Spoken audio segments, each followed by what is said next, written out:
बिस्मिल्लाहिर्रहमानिर्रहीम। शुरू अल्लाह ताला के नाम से जो बड़ा मेहरबान नहायत रहम करने वाला है। अस्सलामु अलैकुम everyone, this is me Urida Ashrat Ali and you are watching केमिस्ट्रिकली।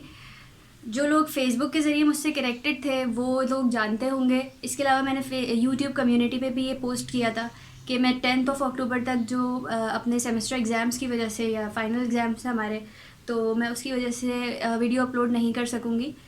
लेकिन उसके बाद जो मेरा था इरादा कि मेरा था मैं 15 अक्टूबर तक इंशाल्लाह अपलोड कर दूँगी। लेकिन हुआ ये अनफॉर्चुनेटली कि हमारे थ्योरी एग्ज़ाम्स हुए 10 अक्टूबर तक, और उसके बाद 11 to 15 हमारे क्विज़ेस हुए जो प्रैक्टिकल लैब्स वगैरह थी उससे रिलेटेड। तो इसलिए मेरे एग्ज़ाम्स 5 दिन और इस तरह बढ़ गए थे। तो लेकिन अब फाइनली मैं अपलोड कर रही हूँ आप लोगों के लिए लेक्चर नंबर 3 हाइड्रोजन का। उससे पहले मैं आप लोगों से दो बातें शेयर करना चाहती हूँ या अपने इस चैनल के थ्रू कन्वे करना चाहती हूँ। वो ये हैं कि साफ़ तौर से मेरा मैसेज जो है वो टीनेज गर्ल्स के लिए और यंग गर्ल्स के लिए है कि आप लोग, मैं जानती हूँ कि हम जो है वो किसी भी वक्त में सेफ़ नहीं है, ना हम दिन में सेफ़ हैं ना हम रात में सेफ़ हैं, स्पेशली पाकिस्तान में। तो लेकिन कुछ अल्लाह ताला ने भी कहा है हमसे कि उसने जो दिन बनाया है वो काम के लिए बनाया है। काम और हर तरह की इंजॉयमेंट जो भी आपको करनी है वो आप दिन में करें और रात की इंजॉयमेंट से गुरेज करें, तो आपके लिए शायद बेहतर हो सके। और दूसरा मैं अपनी गवर्नमेंट से भी ये कहूँगी कि वाकई जहाँ पे जराइम बढ़ जाए या जहाँ पे झूठ इतना आम हो जाए, वहाँ जो है वहाँ समझे कि आप इंसाफ ख़त्म हो गया है। तो बस ये है कि हिफाजत करने वाली ज़ात तो अल्लाह ताला की है, लेकिन हमें ख़ुद भी अपनी लिमिट्स पता होनी चाहिए। तो ये स्पेशली मेरे गर्ल्स के लिए एक मैसेज था, अगर इसको नेगेटिव ना लिया जाए। और अब हम अपना लेक्चर नंबर 3 स्टार्ट करेंगे हाइड्रोजन का।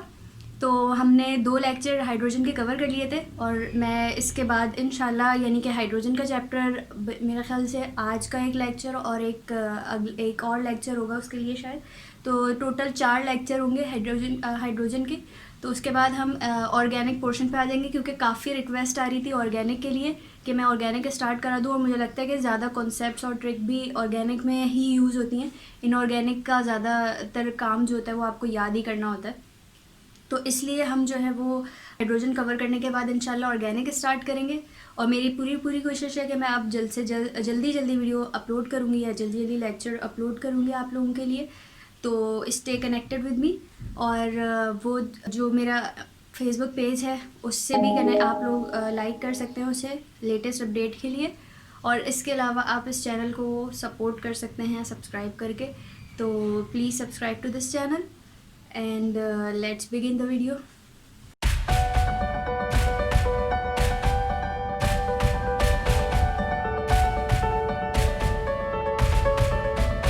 जी, तो जैसे आप लोगों ने मेरे टाइटल से देख लिया होगा कि हम आज क्या क्या टॉपिक्स कवर करने वाले हैं। तो जैसा हमने लेक्चर नंबर 1 में इस जो हाइड्रोजन चैप्टर है इसको हमने 2 पार्ट्स में डिवाइड किया था, यानी कि सेक्शन ए में हमने रखे थे हाइड्रोजन एंड इट्स आइसोटोप्स, और आज हम जो है वो सेक्शन बी स्टार्ट करने जा रहे हैं जिसमें हमने रखा था हाइड्रोजन एंड इट्स हाइड्राइड्स। ठीक है, तो हम सेक्शन बी आज स्टार्ट करेंगे जिसमें हमने क्या पढ़ना था, हाइड्रोजन एंड इट्स हाइड्राइड्स।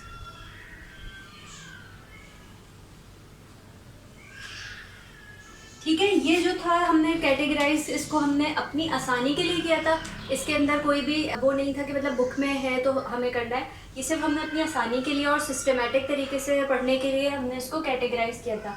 तो हाइड्रोजन एंड इट्स आइसोटोप्स में हमने कवर किया था कि हाइड्रोजन की position group 1A alkali metals में, ग्रुप 7A यानी कि हैलोजन फैमिली में, और इसके अलावा कंक्लूजन में हमने थोड़ा सा ये भी पढ़ा था कि हाइड्रोजन को जो है वो हाइड्रोजन थोड़ी बहुत प्रॉपर्टीज़ रखता है ग्रुप 4A से, यानी कि ग्रुप 14 से, कार्बन फैमिली से भी। तो हमने थोड़ी सी उसके बारे में भी डिस्कशन की थी कंक्लूजन में। अच्छा, उसके बाद हमने लेक्चर नंबर 1 में जो है वो सिमिलैरिटीज़ एंड डिससिमिलैरिटीज़ भी कवर की थी पोजीशन से रिलेटेड। और इसके बाद हमने जब लेक्चर नंबर 2 स्टार्ट किया था अपना, तो लेक्चर नंबर 2 में हमने एटॉमिक हाइड्रोजन, नेसेंट हाइड्रोजन, इसके अलावा हाइड्रोजन की डिस्कवरी जो है वो आइसोटोप्स ऑफ हाइड्रोजन हमने कवर किए थे, जो कि उसके अलावा हमने हैवी वाटर कवर किया था, यानी कि ड्यूटेरियम ऑक्साइड ऑफ हाइड्रोजन किया था, और एक आध हमने शायद रीजन भी किया था उसके अंदर। ठीक है, तो अब वो पोर्शन एक तरफ हमारा कवर हो चुका है, यानी कि हाइड्रोजन एंड इट्स आइसोटोप्स, और अब ये नेक्स्ट पोर्शन स्टार्ट हुआ है जिसमें हम कवर करने जाएंगे hydrogen and it's hydrides. Hydride से आपको नाम से जाहिर हो रहा होगा कि कोई भी ऐसा एलिमेंट जिसके साथ हाइड्रोजन जुड़कर बना हो तो वो हमारे पास हाइड्राइड फॉर्म करता है। जिस भी एलिमेंट से हमारे पास हाइड्रोजन जुड़ जाता है। ठीक है, तो हाइड्राइड्स से पहले हमें ये पता होना चाहिए कि हमें बाइनरी कंपाउंड्स की डेफिनेशन पता होनी चाहिए, यानी कि पेपर में अक्सर सवाल भी पूछा जा सकता है कि what is meant by binary compounds and how they are classified. ठीक है, तो ये हमारे पास क्वेश्चन हो सकता है, और इसके लिए हमें ये पता होना चाहिए कि बाइनरी कंपाउंड्स क्या होते हैं। अच्छा, बाइनरी कंपाउंड्स, बाइनरी का मतलब है, बाइनरी से आपको बाय समझ आ रहा होगा कि बाय मतलब टू, और बाइनरी मतलब के दो कोई भी एलिमेंट आपस में जुड़े हुए। ठीक है, तो compounds of two elements in which one must be hydrogen is called binary compounds of hydrogen and simply hydrides. ये अगर हम बाइनरी कंपाउंड्स की बात करें तो बाइनरी कंपाउंड्स का मतलब, या बाइनरी कंपाउंड्स की जो डेफिनेशन होती है वो ये होती है कि compounds of two element, sorry compound of two elements. ठीक है, ये हमारे पास बाइनरी कंपाउंड की डेफिनेशन होती है। सही, इसके अलावा अगर हम बात करें कि बाइनरी कंपाउंड ऑफ हाइड्रोजन क्या होते हैं, तो हमारे पास फुल डेफिनेशन क्या हो जाएगी, compound of two elements in which one must be hydrogen is called binary compound, binary compound of hydrogen, और सिंपली हम कह सकते हैं उसको hydride.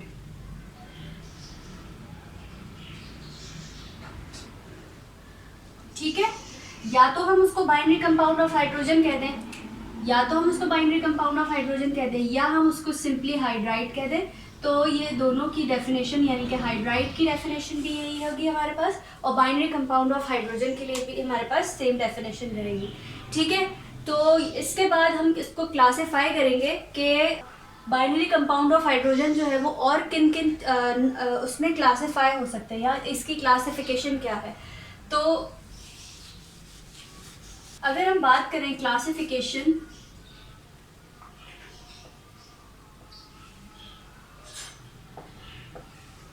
Of binary compounds, binary compound of hydrogen, क्योंकि हम इस चैप्टर का मेन जो कैरेक्टर है वही हमारे पास क्या है, हाइड्रोजन है। तो ये हम हर चीज़ जिसकी भी बात करेंगे उसमें हम हाइड्रोजन लाजमी ऐड होगा। तो अगर हम बात करें classification of binary compound of hydrogen, तो हमारे पास जो है वो इसके अंदर कितनी तरह की क्लासेस होती हैं इसकी, तो इसमें हमारे पास होते हैं 6 तरह की क्लासेस होती हैं। अगर हम देखें नंबर 1, 1 मिनट, 1 2 3 4 5 एंड 6, तो 6 क्लासेस होती हैं। नंबर 1 होती है हमारे पास आयनिक हाइड्राइड। आयनिक हाइड्राइड होता है, ठीक है। आयनिक हाइड्राइड के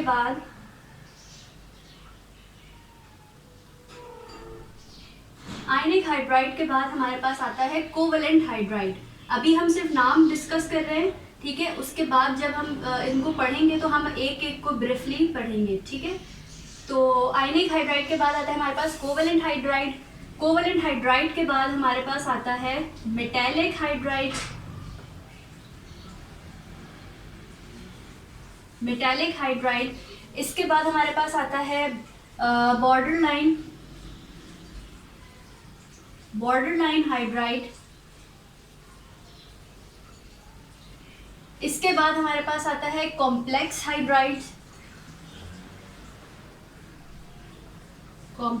हाइड्राइड। और सबसे लास्ट में हमारे पास आ जाता है पॉलीमेरिक हाइड्राइड।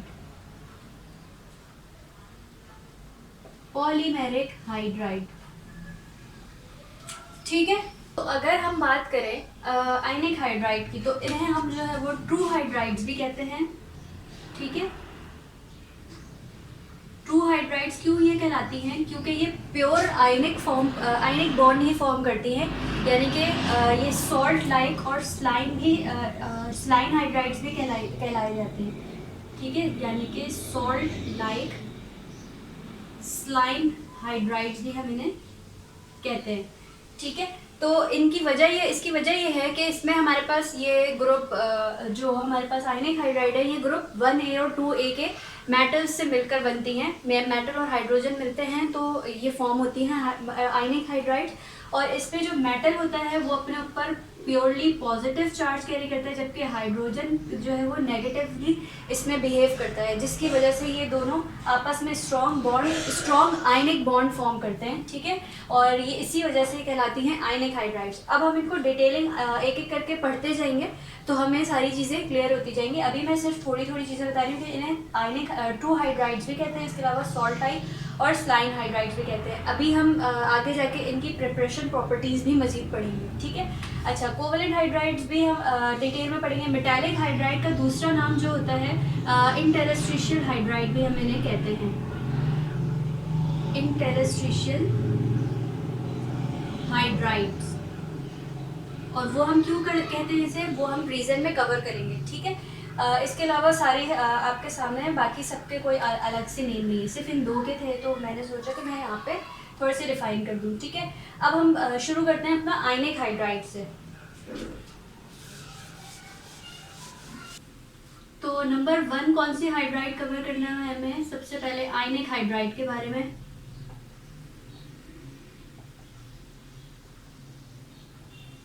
आयनिक हाइड्राइड्स, अच्छा,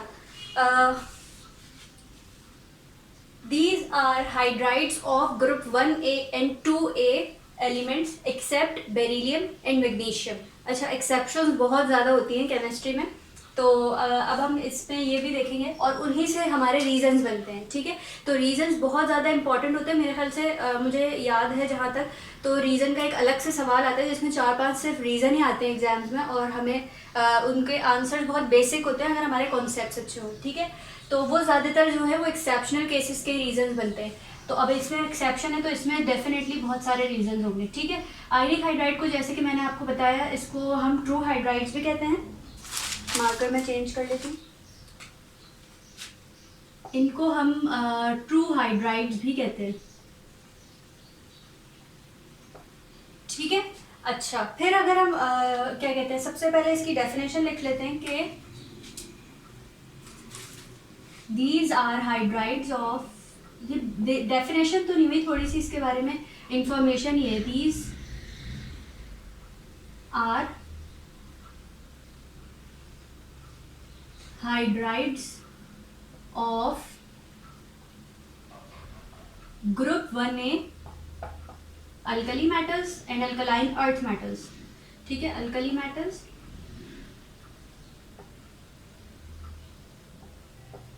and group 2A alkaline earth metals।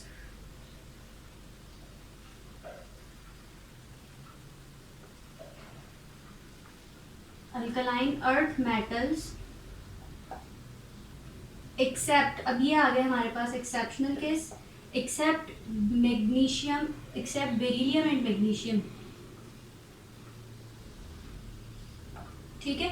तो ये हमारे पास हाइड्राइड्स होते हैं। आयनिक हाइड्राइड्स जो हैं वो सिर्फ ग्रुप 1A और ग्रुप 2A वाले एलिमेंट्स फॉर्म करते हैं। ठीक है। और उसमें भी हमारे पास जो ग्रुप 2A में हमारे पास बेरिलियम और मैग्नीशियम होते हैं, ये जो है वो आयनिक हाइड्राइड फॉर्म नहीं करते, और इसका रीज़न ये है कि हमारे पास जब कोई भी बॉन्ड आयनिक जब कोई भी हाइड्राइड आयनिक हाइड्राइड होता है या आयनिक हाइड्राइड फॉर्म होता है तो उसका जो इलेक्ट्रोनेगेटिविटी का डिफरेंस होता है, यानी कि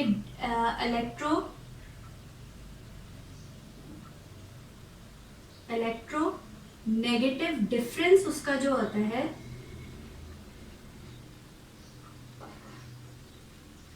वो हमारे पास जो है वो ग्रेटर देन 1.0 होता है। ठीक है, ये स्टैंडर्ड इलेक्ट्रोनेगेटिव डिफरेंस है। अगर हमारे पास कोई भी आयनिक हाइड्राइड का जब फॉर्म होगी, जब हमारे पास जो दो एलिमेंट है उनका इलेक्ट्रोनेगेटिविटी डिफरेंस ग्रेटर देन होगा 1 से, सही है, 1.0 यानी कि 1 है वैल्यू। ठीक है, तो एक बार मैं अपनी बात को रिपीट कर देती हूँ आराम आराम से, कि जब भी हमारे पास कोई भी एलिमेंट्स आयनिक हाइड्राइड्स फॉर्म करेंगे तो हमारे पास जो उन दोनों एलिमेंट्स का इलेक्ट्रोनेगेटिव डिफरेंस होगा वो हमारे पास ग्रेटर देन आएगा 1 से। ठीक है, तो हमारे पास वो जो हाइड्राइड होगा वो कौन सा हाइड्राइड होगा, आयनिक हाइड्राइड होगा। ठीक है, अगर हम देखें फॉर एग्जांपल हमने लिया sodium 2Na positive plus H2 hydrogen, और ये हमारे पास इसने फॉर्म किया 2NaH सोडियम हाइड्राइड।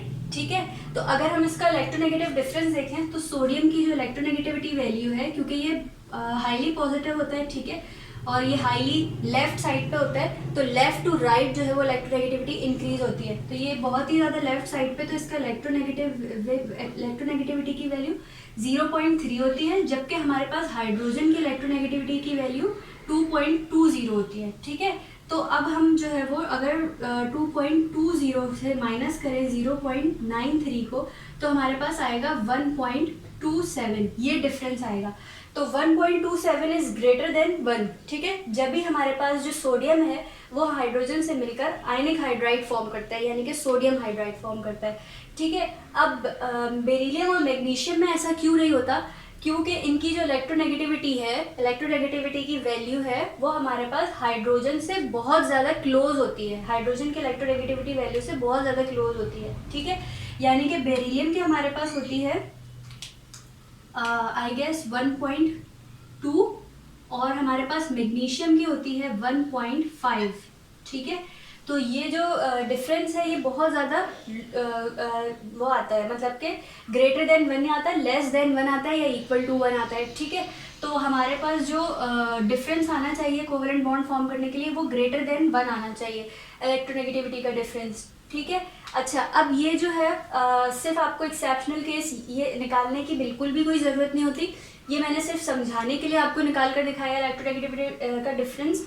बस हमें सिर्फ ये याद रखना है एक्सेप्शनल कि हमारे पास बेरिलियम और मैग्नीशियम जो है वो आयनिक हाइड्राइड इस वजह से फॉर्म नहीं करते क्योंकि जो उनकी इलेक्ट्रोनेगेटिविटी का डिफरेंस है, ये उनकी electronegative value so close to hydrogen, यानी कि उनकी इलेक्ट्रोनेगेटिविटी की वैल्यू हाइड्रोजन से बहुत ज़्यादा क्लोज है, जिसकी वजह से इलेक्ट्रॉन ट्रांसफ़र करना बहुत इम्पॉसिबल है। ठीक है, तो ये हमारे पास जो है वो आयनिक हाइड्राइड फॉर्म नहीं करते, तो ये एक रीज़न आपका कवर हो गया। ठीक है, ये अक्सर एग्जाम में आ भी जाता है कि why magnesium hydride and beryllium hydride do not form ionic hydride. सही है, क्योंकि ये हाइड्रोजन के साथ रिएक्ट तो करवाते हैं लेकिन ये आयनिक या कोवेलेंट हाइड्राइड नहीं फॉर्म करते, ये डायरेक्ट फॉर्म करते हैं पॉलीमेरिक हाइड्राइड, जिसके बारे में हम आगे भी पढ़ेंगे, लेकिन मैं इनका ये बता दूं, तो ये पॉलीमेरिक क्यों फॉर्म करते हैं, जब हमारे पास कोई भी एलिमेंट आयनिक या कोवेलेंट फॉर्म नहीं कर पाता तो वो हाइड्रोजन बॉन्ड के जरिए क्या कहते हैं, एलिमेंट नहीं, सॉरी मैं कहूँगी हाइड्राइड्स। अब जब हमारे पास हाइड्राइड्स कोई भी आयनिक या कोवेलेंट नहीं फॉर्म कर पाती तो वो डायरेक्ट पॉलीमेरिक की तरफ जाती हैं। क्यों? क्योंकि हमारे पास जो बेरिलियम होता है ये पॉजिटिव होता है नेचर का, ठीक है, और हमारे पास जिसमें हाइड्रोजन लगे हुए होते हैं ये हमारे पास नेगेटिव होते हैं, तो ये जो है वो हाइड्रोजन बॉन्ड बना लेते हैं आपस में, हाइड्रोजन बॉन्डिंग के जरिए ये अटैच हो जाते हैं। ठीक है, जिसकी वजह से ये तो करते हैं मगर ये जो है वो आयनिक या कोवेलेंट बॉन्ड जो है वो नहीं बनाते हैं, ये पॉलीमेरिक हाइड्राइड बनते हैं। ठीक है, ये हमारे पास इस तरह का स्ट्रक्चर आता है।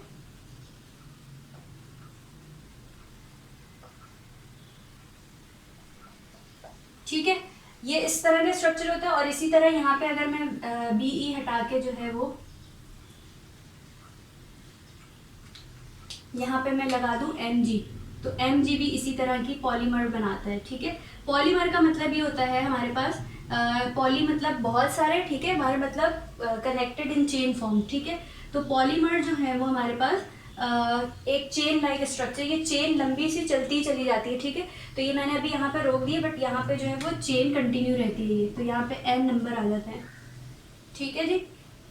अच्छा, अब हम जो है वो नेक्स्ट पढ़ेंगे, ये 2 रीजन इसमें कवर करने थे। ठीक है, आयनिक हाइड्राइड में, आयनिक हाइड्राइड की अब हम प्रिपरेशन की बात करते हैं। अगर आयनिक हाइड्राइड्स की जो है अगर हम बात करें प्रिपरेशन की, तो आयनिक हाइड्राइड जो है वो अल्कली मेटल या अल्कलाइन अर्थ मेटल के साथ रिएक्ट करवाते हैं, और उनका जो इलेक्ट्रॉन होता है वो कम्प्लीटली ट्रांसफर हो जाता है टू हाइड्रोजन। ठीक है, यानी कि मेटल्स का इलेक्ट्रॉन, मेटल का इलेक्ट्रॉन जो है वो कम्प्लीटली ट्रांसफर किस में हो जाता है, हाइड्रोजन में हो जाता है, और ये फॉर्म कर लेते हैं आयनिक हाइड्राइड्स। ठीक है, अगर हम इसकी डेफिनेशन देखें सही से प्रिपरेशन की,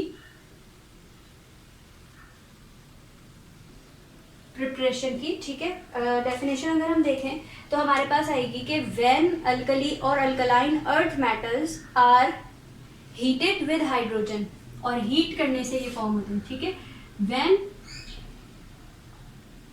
alkali and alkaline earth metals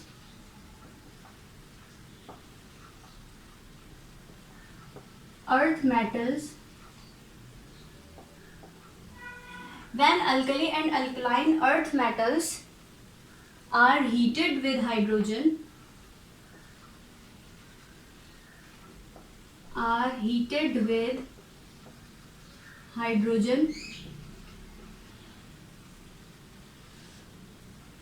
so क्या होगा हमारे पास, a transfer of electron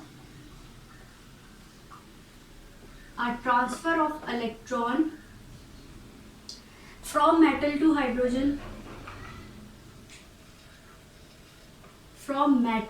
hydrogen, takes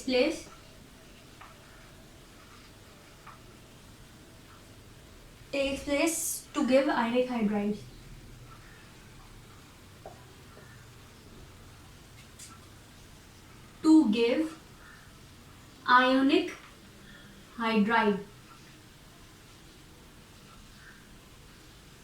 ठीक है, तो ये हमारे पास इसकी प्रिपरेशन की डेफिनेशन है कि जब हमारे पास ग्रुप 1A या ग्रुप 2A के एलिमेंट या हम उसको एस ब्लॉक भी कह सकते हैं। ठीक है, तो एस ब्लॉक के एलिमेंट जब हमारे पास हाइड्रोजन से कंबाइन होते हैं बाय द हीटिंग प्रोसेस, ठीक है, हीट करना पड़ता है हम दोनों को, तो जब हीट करने के बाद ये जो ट्रांसफर ऑफ इलेक्ट्रॉन होता है फ्रॉम मेटल टू हाइड्रोजन, ये बात हमें जहन में रखनी है कि मेटल से हाइड्रोजन में ट्रांसफर होता है, यानी कि इस वक्त हाइड्रोजन जो है वो नेगेटिव यानी कि एनाइन के तौर पे बिहेव करता है।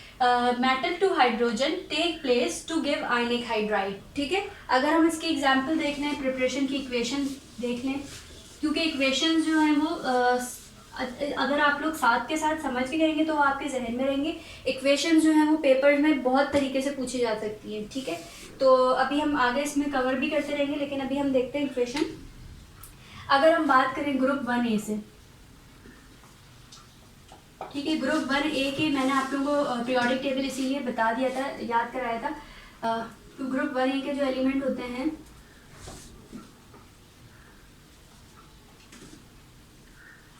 ठीक है, हाइड्रोजन, लिथियम, सोडियम, पोटेशियम, हमें इन्हीं तक की हम एग्जांपल देख लेते हैं तो हमारा जो है वो हमें समझ आ जाएगा। अगर हम देखें सोडियम की, ठीक है, तो जैसे अभी हमने देखी भी थी सोडियम की, तो हमने क्या कहा कि 2A पॉजिटिव प्लस H2, और इसको हमने किया हीट। जब हमने इसको हीट किया, और हीट हमें कितने डिग्री टेम्परेचर पे किया इसको किया हमने 250 डिग्री सेंटीग्रेड पे, 250 डिग्री सेंटीग्रेड पे हीट करवाया हमने, तो हमारे पास फॉर्म हुआ सोडियम हाइड्राइड 2NaH, जिसमें Na जो था वो पॉजिटिव था और हमारे पास हाइड्रोजन नेगेटिव आया था, और ये क्या बना था, सोडियम हाइड्राइड। ठीक है, सोडियम हाइड्राइड बना। अब अगर हम दूसरा देखें, लिथियम की बात करें, तो लिथियम हमारे पास क्या है, 2 लिथियम प्लस H2, और ये हमारे पास इसको टेम्परेचर हमने दिया कोई 700 टू 800 डिग्री सेंटीग्रेड। ठीक है, ये इतना हमने टेम्परेचर दिया है, काफ़ी ज़्यादा है, और ये इसने फॉर्म किया 2LiH। ठीक है, और ये क्या बना, लिथियम हाइड्राइड, लिथियम हाइड्राइड। अच्छा, अब ये जो हमारे पास ये ग्रुप 1 है कि इसी तरह तमाम मेटल से हाइड्रोजन जो है वो हीट के ज़रिए रिएक्ट करवाएगा और हमारे पास जो है वो हाइड्राइड फॉर्म हो जाएंगी। ठीक है, तो अब हम देखते हैं ग्रुप 2 से। ग्रुप 2 की हम अगर बात करें,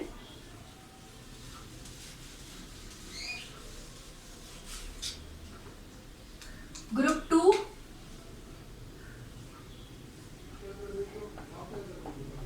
ग्रुप 2A। ठीक है, ग्रुप 2A के हम देखें, कैल्शियम से अगर हम रिएक्ट करवाएंगे इसको, कैल्शियम प्लस हाइड्रोजन।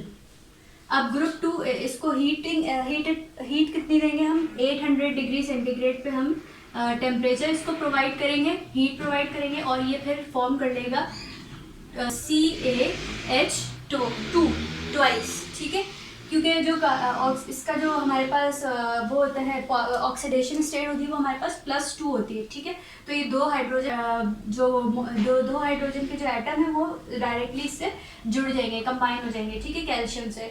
इसी तरह हम बाकी के भी देख लेते हैं। तो ये हमारे पास कैल्शियम हाइड्राइड बनी। अगर हम देखें, बात करें बेरियम की, बेरियम रिएक्ट विद हाइड्रोजन, इसको भी हम हीट के जरिए रिएक्ट करवाएंगे, बेरियम हाइड्राइड फॉर्म करेगा ये। ठीक है, इसी तरह अगर हम देख लें स्ट्रोंशियम, स्ट्रोंशियम को भी हम इसी तरह रिएक्ट करवाएंगे और वो फॉर्म कर लेगा हमारे पास स्ट्रोंशियम SrH2, स्ट्रोंशियम हाइड्राइड। ठीक है, इसी तरह ये सारे इसी तरह बाकी भी एलिमेंट इसके कंबाइन होंगे एक्सेप्ट बेरिलियम एंड मैग्नीशियम। और उसका रीज़न मैंने आपको बता दिया है, क्योंकि उनका जो इलेक्ट्रोनेगेटिविटी डिफरेंस होता है वो बहुत ज़्यादा क्लोज होता है हाइड्रोजन के, जिसकी वजह से इलेक्ट्रॉन का ट्रांसफ़र हो जाना मुश्किल हो जाता है। ठीक है, तो ये बात थी प्रिपरेशन की। अच्छा, ये हो गया प्रिपरेशन में। अब हम बात करते हैं इसकी फिजिकल प्रॉपर्टीज की। फिजिकल प्रॉपर्टीज, इनकी फिजिकल प्रॉपर्टीज़ की अगर हम बात करें तो आपको सबसे पहले नाम से बहुत सारी प्रॉपर्टीज़ हमें पता चल जाती हैं। जैसे ये है आयनिक हाइड्राइड, तो आयनिक का मतलब ये होगा कि बहुत ज़्यादा स्ट्रॉन्ग बॉन्ड है। जब स्ट्रॉन्ग बॉन्ड होता है तो वो जो है वो आयनिक बॉन्ड, वैसे भी क्रिस्टल, जब हमारे पास Na और Cl हमारे पास आयनिक बॉन्ड फॉर्म करता है तो वो सॉलिड क्रिस्टल्स फॉर्म करते हैं। ठीक है, तो आयनिक बॉन्ड फॉर्म हुआ, स्ट्रॉन्ग बॉन्डिंग होगी और हाइड्रोजन जो है वो क्रिस्टल फॉर्म में प्रोड्यूस होगा। तो ये जो सबसे पहले है, इसका जो फिजिकल प्रॉपर्टी में सबसे पहले आ जाएगा कि दीज आर क्रिस्टल सॉलिड्स। ठीक है, these are crystal solid, crystalline solid, crystalline solids. ठीक है, ये हो गई 1। अगर हम इसकी दूसरी प्रॉपर्टी देखें तो वो हमारे पास क्या है कि जब हमारे पास एक तो सॉलिड स्टेट में आ गए तो डेफिनेटली एक तो आयनिक भी है, दूसरा एक क्रिस्टलाइन सॉलिड फॉर्म कर रहे हैं, तो डेफिनेटली इसका जो मेल्टिंग और बॉइलिंग पॉइंट होगा वो भी हमारे पास बहुत हाई होगा। ठीक है, due to its ionic nature. तो हमारे पास क्या होगा कि these have very high melting point and boiling point. ठीक है, अब हम इसकी प्रॉपर्टी एक और देखते हैं। वो हमारे पास क्या है कि ये वो हमारे पास केमिकल प्रॉपर्टीज़ आ जाएंगी। अच्छा, ये प्रॉपर्टीज़ जो है वो प्रॉपर्टीज़ में हमने जो हाइड्राइड है उसमें किसी में हमने सबकी फिजिकल प्रॉपर्टीज़ डिस्कस की है और किसी की हमने फिजिकल और केमिकल दोनों डिस्कस किए हैं। ठीक है, तो इसमें हमने फिजिकल और केमिकल दोनों डिस्कस किए हैं। तो अब हम इनकी केमिकल प्रॉपर्टीज़ देख लेते हैं। केमिकल प्रॉपर्टीज़ क्या है हमारे पास कि ये हाइड्राइड्स जो होते हैं वो, अब जाहिर है ये सॉल्ट हैं, क्रिस्टलाइन सॉल्ट हैं, तो ये डेफिनेटली वाटर में सॉल्युबल होंगे। ठीक है, सॉल्युबल होते हैं, सॉल्ट्स तो वैसे भी सॉल्युबल होते हैं वाटर में, हाईली सॉल्युबल। तो ये हमारे पास जो है वो वाटर में सॉल्युबल होते हैं और हमारे पास फॉर्म करते हैं, वाटर में सॉल्युबल होता है और प्रोड्यूस करते हैं हाइड्रोजन गैस। ठीक है। तो अब अगर हम बात करें केमिकल प्रॉपर्टीज की, केमिकल प्रॉपर्टीज में हमारे पास नंबर 1 आ जाएगा कि they are soluble in water and produces hydrogen gas. Soluble in water and produces hydrogen gas. ठीक है, अब हम इसको केमिकल इक्वेशन के जरिए भी समझ लेते हैं कि किस तरीके से। अगर हम बात करें, ये हमारे पास सोडियम हाइड्राइड था। सोडियम हाइड्राइड हमने देखा ये Na और उसको हमने रिएक्ट करवाया किससे, H2O से, ठीक है, वाटर से। तो वाटर से रिएक्ट करवाने के बाद इसने फॉर्म किया हमारे पास NaOH plus H2 gas liberate हुई। ठीक है, तो ये देखें अब यहाँ पे हमने इसको सोडियम हाइड्राइड को रिएक्ट करवाया वाटर से, तो इसने हमारे पास फॉर्म किया NaOH प्लस हाइड्रोजन गैस जो है वो इसमें लिबरेट हो रही है। अच्छा जी, अगर अभी हमने देखे यहाँ पे कि हमारे पास जो है हाइड्रोजन गैस वाटर से रिएक्ट करवाने पर भी प्रोड्यूस हो रही थी। जब हम इसको वाटर से रिएक्ट करवाते हैं किसी भी हाइड्राइड को, तो हमारे पास जो है वो हाइड्रोजन गैस प्रोड्यूस करता है। लेकिन इसके अलावा अगर हम इन हाइड्राइड्स का अगर हम रिएक्शन करवाएं एसिड से या अल्कोहल से, तो भी हमारे पास जो है वो प्रोडक्ट यानी कि प्रोडक्ट में जो है वो हाइड्रोजन गैस प्रोड्यूस होती है, लिबरेट होती है। ठीक है, तो अभी हम देख लेते हैं कि they also produce hydrogen gas when it react with acid and alcohols. They also produce hydrogen gas when react with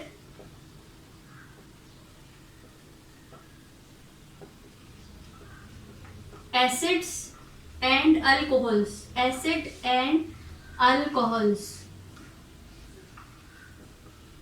ठीक है।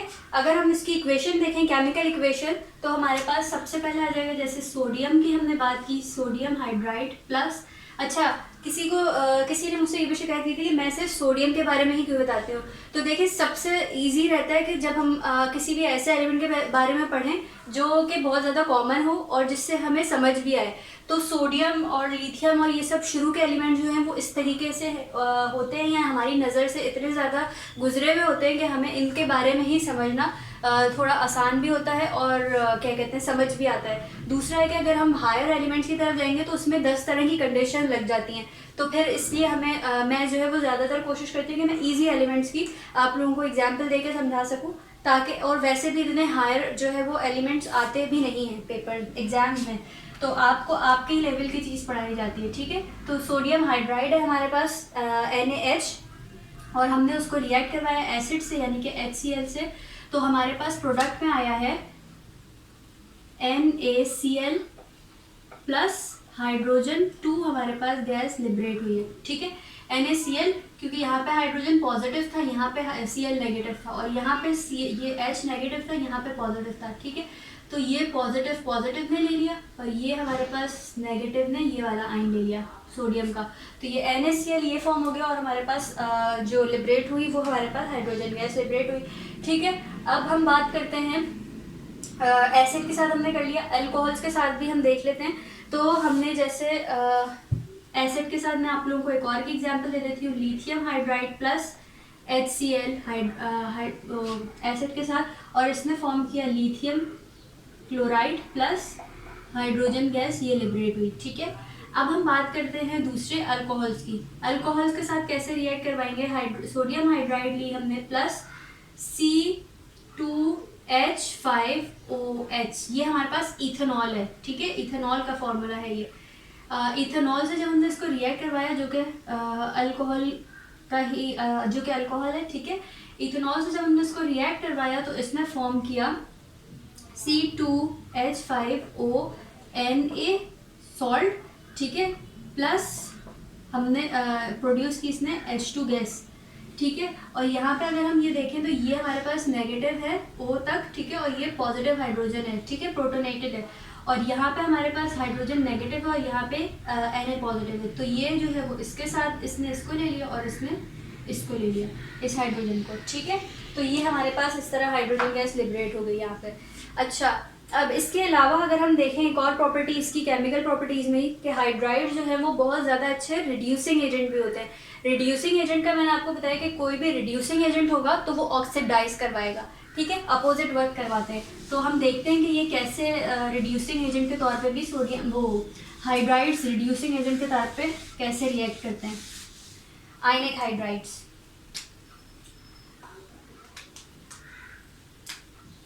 they show reducing properties। अच्छा, मैं टी जो है वो कोशिश करती हूँ सिंपल बनाऊं। they show reducing properties, ठीक है। रिड्यूसिंग प्रॉपर्टीज किस तरह के, ये हमारे पास NaH है, ठीक है, 4NaH प्लस उसके बाद ये हमने ये रिएक्ट करवाया किस इसने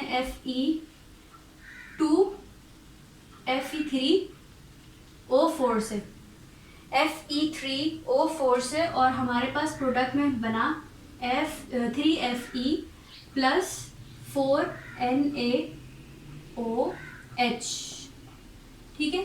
ये जो है वो कोफिशिएंट इसको इक्वेशन को बैलेंस कर रहे हैं। सोडियम हाइड्राइड ने रिएक्ट करवाया Fe3O4 से, तो यहाँ पे देखिए कि ये ऑक्सीडाइज हो गया, F3Fe पॉजिटिव हो गया, और यहाँ पे ये वो जो इसने सोडियम हाइड्राइड ने इसको ऑक्सीडाइज करवा के खुद जो है वो मतलब रिड्यूसिंग एजेंट है, तो इसने ऑक्सीडाइज करवा दिया 3Fe को, और यहाँ पे फॉर्म किया 4NaOH, ठीक है। अब इसी तरह हम अगर एक और एग्जाम्पल देखें, यानी कि कैल्शियम CaH2, कैल्शियम हाइड्राइड ने रिएक्ट करवाया 2 कार्बन डाइऑक्साइड से, तो ये हमारे पास जो है क्या फॉर्म हुआ आगे, HCOO ट्वाइस, यानी कि ऑक्जेलिक एसिड, कैल्शियम ऑक्जेलेट, ठीक है, HCOO ट्वाइस और Ca आगे जुड़ा हुआ है, तो ये कौन सा फॉर्म, ये किसका फॉर्मूला है, कैल्शियम ऑक्जेलेट। अच्छा, ये जो है इक्वेशंस ऐसी चीज़ है जिसमें कोई ट्रिक्स नहीं होती हैं, खासतौर से इनऑर्गेनिक की, ठीक है। तो इनऑर्गेनिक में आप लोगों को प्रैक्टिस के ज़रिए, आप जितनी ज़्यादा प्रैक्टिस करेंगे तभी आपको इक्वेशंस याद होंगी, और प्रैक्टिस के बगैर जो है वो आप लोग कंफ्यूज रहेंगे कि क्या प्रोडक्ट में आएगा और किस तरह से इक्वेशन बैलेंस होगी। कभी कभी हमारे पास एग्जाम में सवाल आ जाता है कि हमें सिर्फ इक्वेशन को बैलेंस करना होता है, बट कभी हमारे पास ये भी आ जाता है कि इक्वेशन के प्रोडक्ट भी बनाने हैं और उसको बैलेंस भी करना है, ठीक है। तो दोनों तरीके से क्वेश्चन आ सकते हैं। तो यही इक्वेशंस होती हैं, और इनको जो है वो आप अच्छी तरह जहन प्रैक्टिस करें, अलग से प्रैक्टिस करें, ताकि क्योंकि एग्जाम्स में इन्हीं से ही आपके टॉपिक्स में से ही इक्वेशंस को लिया जाता है, ख़ासतौर से इनऑर्गेनिक में, ठीक है। तो ये हमारे पास केमिकल प्रॉपर्टीज़ थी आयनिक हाइड्राइड्स की। अब हम चलते हैं कोवैलेंट हाइड्राइड्स पे, ठीक है। आई होप आयनिक आप लोगों को अच्छी तरीके से समझ आए हो। ओके, तो अब हम पढ़ रहे हैं covalent hydrides.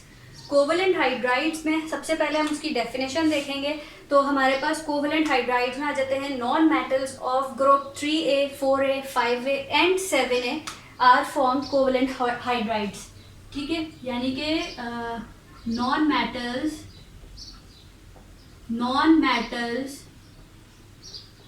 Of group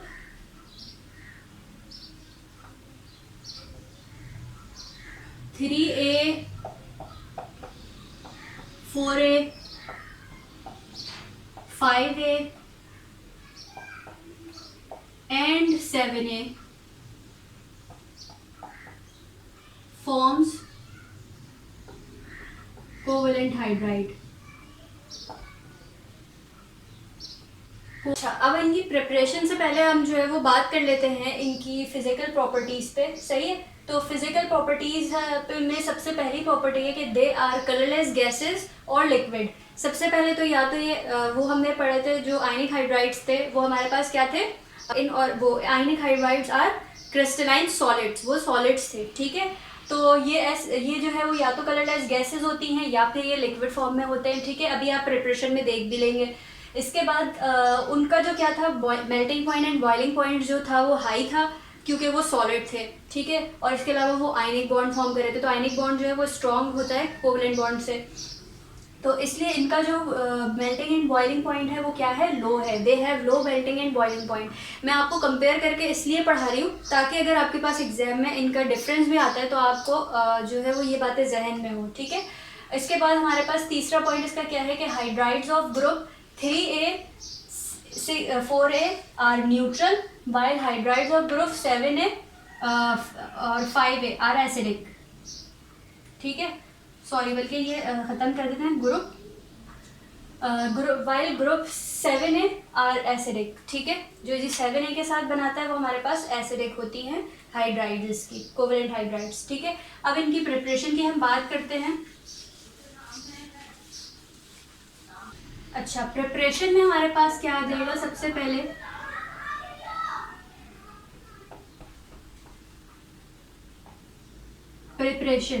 preparation में हम क्या करेंगे, सबसे पहले कि ये जो हाइड्राइड्स है, these hydrides are formed by sharing of electron between hydrogen and non metals. These hydrides are formed by sharing of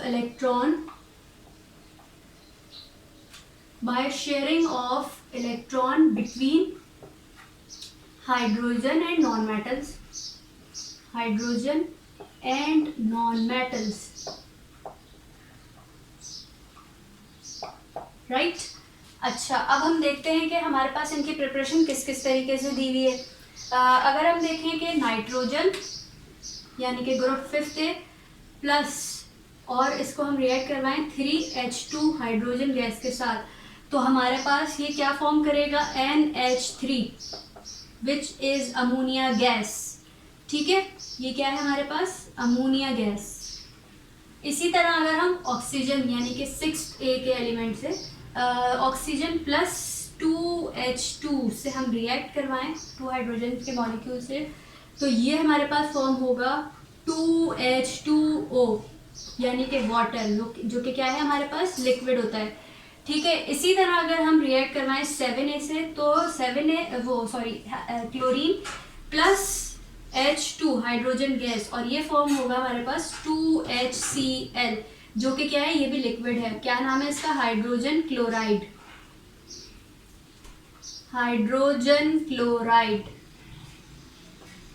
ठीक है। अब आप देख सकते हैं कि यहाँ पे ये एक गैस फॉर्म हुई है, कलरलेस गैस होती है अमोनिया, यहाँ पे वाटर लिक्विड में फॉर्म हुआ है और यहाँ पे 2HCl लिक्विड में फॉर्म हुआ है, ठीक है, हाइड्रोजन क्लोराइड जो कि एसिड है। अच्छा, इसके अलावा अगर हम बात करें इसकी, ये तो थी हमारे प्रिपरेशन की सारी बात, सही है। इसके बाद अगर इनकी प्रिपरेशन जो है वो एक और तरीके से भी हो सकती है। सॉरी, अभी मैं देख रही थी इसमें, तो मुझे पता चला कि हमारे पास जो है वो केमिकल प्रॉपर्टीज़ कोवेलेंट हाइड्राइड्स की गिवन नहीं है हमारे कोर्स में, तो वो हम नहीं करेंगे, ठीक है। जिसकी थी हमने कर ली, जिसकी गिवन नहीं है वो हम नहीं करेंगे, सही है। तो इसके बाद हमारे पास इसकी प्रिपरेशन में ही एक और टाइप है। अभी जो हमने प्रिपरेशन की थी वो हमने कर ली थी कि सिंपल क्या कहते हैं, जो ग्रुप के डिफरेंट ग्रुप्स के एलिमेंट थे उसको हमने नॉन मेटल्स थे, तो उसको हमने हाइड्रोजन के साथ रिएक्ट करवाया और हमें पता चल गया कि कैसे कोवेलेंट हाइड्राइड फॉर्म हो रही है, ठीक है। इसके अलावा भी कोवेलेंट हाइड्राइड एक तरीके से और फॉर्म हो सकती हैं, और वो कैसे फॉर्म होती हैं, by the hydrolysis of compound like borides and carbides, by the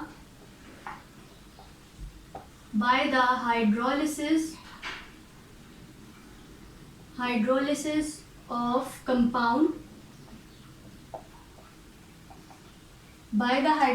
of compound like borides and carbides, सही है। इस तरीके से भी हम जो है वो प्रिपेयर कर सकते हैं अपने कोवेलेंट हाइड्राइड्स को। कैसे, अब हाइड्रोलिसिस का मतलब आपको पता होना चाहिए। हाइड्रोलिसिस हम कहते हैं, हाइड्रो मीन वाटर और लिसिस मतलब कि टूटना। तो वाटर का टूटना जो होता है हमारे पास, वो उसके बाद जो हमारे पास फॉर्म होता है वाटर टूटेगा, वाटर रिएक्ट करवाएगा अपना बोराइड्स या कार्बाइड से और फॉर्म कर लेगा क्या, कोवलेंट हाइड्राइड्स को।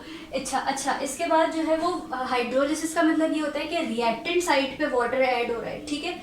जबकि डिहाइड्रेशन का मतलब क्या होता है, हाइड्रोलिसिस का मतलब होगा कि रिएक्टेंट साइड पे वाटर रिएक्ट करवा रहा है, जबकि डिहाइड्रेशन का मतलब ये होता है कि प्रोडक्ट साइड पे वाटर मॉलिक्यूल निकल रहा है, ठीक है। तो ये डिफरेंस होता है हाइड्रोलिसिस और डिहाइड्रेशन में। अक्सर बच्चे कंफ्यूज होते हैं, डिहाइड्रेशन मतलब कि वाटर का निकलना प्रोडक्ट साइड पे, और हाइड्रोलिसिस मतलब वाटर रिएक्शन में यूज़ हो रहा है, यानी कि रिएक्टेंट में ये इसका कुछ इस्तेमाल है या टूट रहा है, ठीक है। तो ये हाइड्रोलिसिस है। अब हम देखते हैं कि हमारे पास क्या क्या एग्जाम्पल गिवन है। अगर देखें हम कैल्शियम CaC2 कैल्शियम कार्बाइड, ये हमने क्या लिया, कैल्शियम कार्बाइड, और इसको हमने रिएक्ट करवाया है 2H2O से। तो हमारे पास क्या फॉर्म हुआ, हमारे पास फॉर्म हुआ कैल्शियम ऑक्साइड, ठीक है। ये CaOH ट्वाइस में प्लस C2H2, ये क्या फॉर्म हुआ हमारे पास, ये हुआ हमारे पास फॉर्म कोवलेंट हाइड्राइड, जिसका नाम क्या है हमारे पास, इथाइन है। अगर हम इसका फॉर्मूला देखें तो आप लोगों ने ऑर्गेनिक थोड़ी बहुत जिसने शुरू किया उसको पता होगा कि ये हमारे पास इथाइन मॉलिक्यूल इस तरह से होता है और उसका फॉर्मूला क्या होता है, C2H2, और इसको हम इथाइन कॉमन नेम में एसिटाइलिन ही कहते हैं, ठीक है।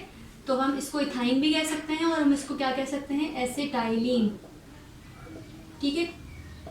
ये मैंने सिर्फ इन्फो के लिए लिखवाया, लिखना चाहें तो लिखें, अच्छी बात है अगर आपको पता है, और अगर नहीं पता तो आपको लिखने की ज़रूरत नहीं है, आप सिर्फ प्रोडक्ट फॉर्म करके दिखा दें, ठीक है। अच्छा, इसके बाद अगर हम नेक्स्ट एग्जांपल देखें तो एक और है हमारे पास एल्यूमिनियम कार्बाइड।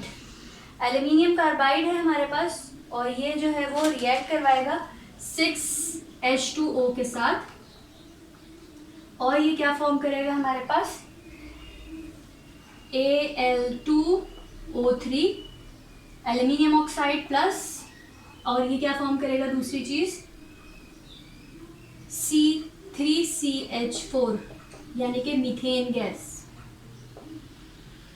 ठीक है। ये मीथेन गैस फॉर्म करेगा, सही। तो ये हमारे पास दो चीज़ें थी, और ये जो दो चीज़ें आ रही हैं यानी कि एसिटाइलिन और हमारे पास ये CH4, ये है हमारे पास कोवलेंट हाइड्राइड्स, ठीक है। तो अब हमें पता चल गया कि हम कोवलेंट हाइड्राइड जो है वो दो तरीके से फॉर्म कर सकते हैं। एक तो इससे पहले सिंपली आपको हाइड्रोजन के साथ आपने रिएक्ट करवाया और आपने जो भी आपका प्रोडक्ट बना वो आपके पास कोवलेंट हाइड्राइड है, और एक हम जो है वो हाइड्रोलिसिस के ज़रिए भी कोवलेंट हाइड्राइड्स को फॉर्म कर सकते हैं, ठीक है। अच्छा, आज का लेक्चर जो है वो इन्हीं दो पे था, क्योंकि ये थोड़े डिटेलिंग थे तो मुझे बेहतर लगा कि मैं पहले इन दोनों को कवर करवाऊँ।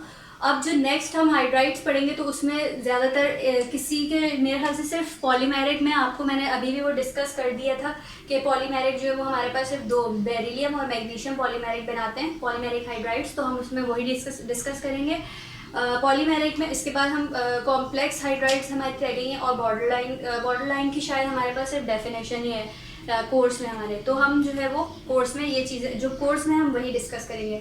और मुझे आप अपने कमेंट्स के ज़रिए ये भी बताइएगा, जो मेरी वीडियो पूरी देख रहा है वो मुझे इस बात का जवाब भी देगा कि हमें यानी कि मुझे जो है वो आप बताइए कि मैं आपको इसके क्वेश्चंस करवाऊं, क्योंकि मैंने काफ़ी सारे रीजंस इसमें कवर करवाएं, लेकिन अगर आप चाहते हैं कि मैं अलग से वीडियो में जो है वो क्वेश्चंस करवाऊँ तो आप मुझे अपने कॉमेंट्स के ज़रिए बताइए, तो मैं जो है वो आपको फिर अलग से रीजंस करवाऊंगी इसके, या क्वेश्चंस करवा लूँगी जो मेरे पास सॉल्व हुए हैं, ठीक है, पास्ट पेपर हैं जो, तो मैं जो है वो आपको फिर अलग से वीडियो बना के जो है वो सॉल्व कराऊंगी। और इंशाल्लाह हम इसके बाद नेक्स्ट जो शुरू करेंगे, यानी कि इस चैप्टर को कंप्लीट होने के बाद हम करेंगे ऑर्गेनिक पार्ट, वो भी हम जल्द शुरू कर देंगे।